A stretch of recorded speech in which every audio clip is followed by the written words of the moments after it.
گیل قصه.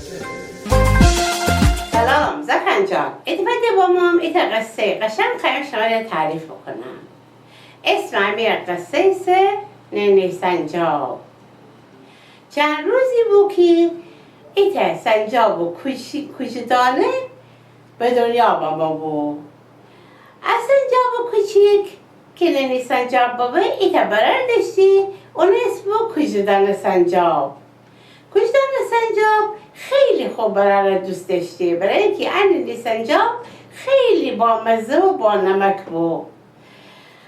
کوچدانه سنجاب هر وقت که خستی بیانه بغله کنه سنجاب و مامان اجازه ندهی، گفتی که خیلی نینی سنجاب کوچیکه، ممکنه دست